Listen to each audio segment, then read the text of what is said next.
My name is Ronald Filler. I'm a professor of law and the director of the Financial Services Law Institute at New York Law School.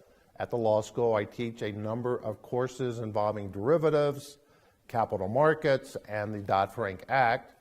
Before joining the faculty at the law school in 2008, for 16 years, I was a managing director in the capital markets prime services division at Lehman Brothers.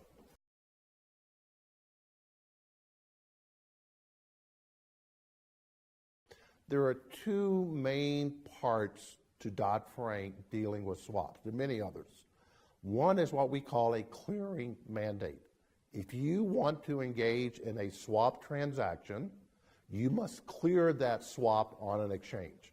So they're taking swaps, which have been what we call bilateral agreements, meaning negotiated between two parties, between two counterparties, and require those counterparties to trade them like as if they're trading on an exchange. So there's a clearing mandate and there's a trading mandate. Those mandates are built into Dodd-Frank.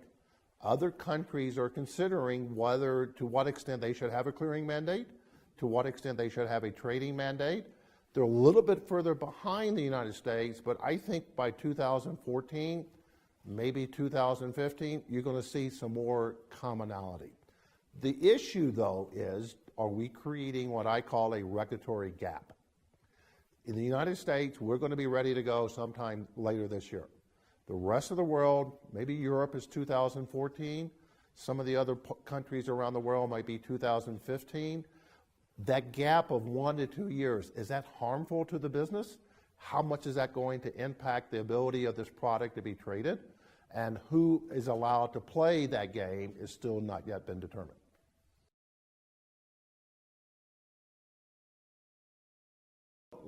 When I hear the word risk, if you look beyond Dodd-Frank, the whole purpose of Dodd-Frank, the intent behind Dodd-Frank, was to reduce the systemic risk of this product called swaps. That was the heart and soul of Dodd-Frank. And how do you reduce the risk? You're moving it from this bilateral contract world between two counterparties and require both parties to clear that product. When you clear a product, it requires several parts. One, the contract or the product has to be standardized. Two, the clearinghouse where that product is cleared has to set margin. Three, both counterparties have to put up margin at the clearinghouse. And then four, they have to maintain that margin amount at all times. Very similar to how futures contracts are traded here on the MEXDER exchange, the Mexican Derivatives Exchange. It's the same concept that they're using toward futures that they're going to now apply toward swaps. If you clear the product, and I'm a big proponent of clearing, I really am. Clearing reduces risk. Both parties have to put up the margin at the clearinghouse. If one of those parties fails, the clearinghouse basically steps in between the buyer and the seller and provides the financial guarantee. So let's go back to 2007 and 8. I was at Lehman Brothers. As I said earlier, I left before the bankruptcy. But when Lehman filed for bankruptcy in September of 2008, they had 930,000 swap contracts on their books. Not notional value, number of swaps.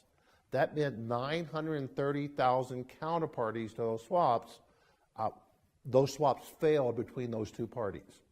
Had those swaps been cleared on a clearinghouse, the counterparties that were doing business with Lehman Brothers would not be at risk. They would be protected by the clearinghouse rules because the clearinghouses in today's structure and environment provides important financial guarantees. So clearing, I think, is going to reduce tremendously the amount of risk associated with swaps.